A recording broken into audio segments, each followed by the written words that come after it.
But yeah, like most people, they just don't get it. They don't get what I'm really going for when I talk about this kind of stuff. They see, living alone, being alone as a roadblock in their life. They see it as like a sad turn of affairs. They feel like there's this hole in them, as melodramatic as it is to say, that they don't have this, significant other living with them. And yeah, I can sympathize. I mean, when I first started out, it was like, oh man, what do I do? I'm not going to have kids. I'm not going to have, the whole thing about society is that we spend most of our time, looking for that person to be with. We want that thing in our lives, that special someone. And we all, as much as most people need this stuff, but I've learned that I don't. You know what I mean? I'm much happier, being alone. And it's not because of any like special trick or I have good hobbies. It's one thing that, and I've noticed this with married couples, people who've been married decades, they miss out on this one specific tenet of a happy, fulfilled life, then the whole thing, falls apart eventually. It's like a vitamin B deficiency. You don't notice it at first, but then all of a sudden I have a goiter, I have my foot's coming off. It's a thing that you need to keep up with, that if you want something, if you want to keep it real enjoyable. And that thing is humor, laughter. It's important that you make yourself laugh, make yourself feel good about the world around you. Have a joke, tell yourself a joke. And it may seem difficult at first to be like, what, make myself laugh? Who laughs at their own jokes? The more time you spend with yourself, the more time you get to know yourself, the more you realize, hey, I'm kind of funny. I got a good personality. I enjoy myself.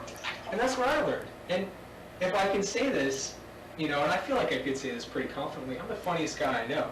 Out of all the people, well, I don't know people, but like I'm sure if I was in a room full of people, I bust out some of the stuff I do.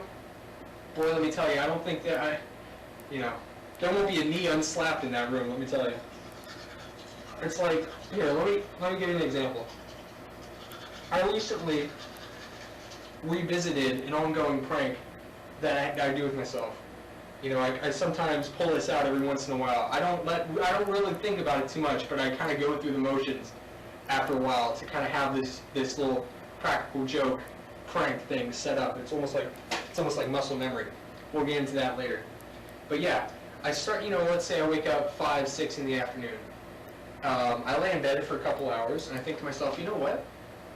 Tomorrow, I'm going to do it. Tomorrow I'm going to turn my perfectly functioning alive body, I'm going to convert it into a dead body through means of maybe like a gun or a noose or something. I'm going to take my soul that is living within my flesh, and I'm going to take it out by force. You know what I mean? And it's like, I get myself all pumped up. I say, you know what? Yeah, here it comes. I'm coming home. You know what I mean? I go through the rigmarole. I just clean everything out. I really sell it to myself that I'm going to do it. I say, thanks for all the time here in this pain world, but I got to head out. And I wait the 3-day waiting period here. I go through all of it. It's all set up, this cleaned out. Favorite chair comes out of the attic. I sit down, I plop down, but here's where the joke comes in. I keep a little hand mirror next to it, next to the gun on the armrest. Right as I'm picking up that 457, as soon as it goes to my head, I think, oh no, what's this? What's coming up? Hand mirror comes right up, and I say, I fucking got you, dude! You idiot! You thought you were gonna die! You thought it was time to go. You thought you were free. I have a good old chuckle myself. It gets me every time. I think every time, and I gotta hand it to myself, I do think every single time it is my time to go. I'm out of here. I'm done. Not another day. But as it would have it, me being the sneakster that I am, I always manage to sneak in a little bit of tomfoolery. I think, if it was like some sort of Banzai kind of show, I would be my own straight man. I'd always be foiling myself. You know what I mean? I would always be, so, and that's just one example. I don't even know how many other ones I could point out. That we'll save that for chapter 3. We'll get into that next, and that's where muscle memory comes in, because a lot of humor centered on yourself comes from muscle memory. You're going to have to learn to laugh. Even if it's not funny, you got to learn to laugh at things. And I think that's where we'll end it for now. So I want to thank everyone for watching, and skip to chapter 3 right now.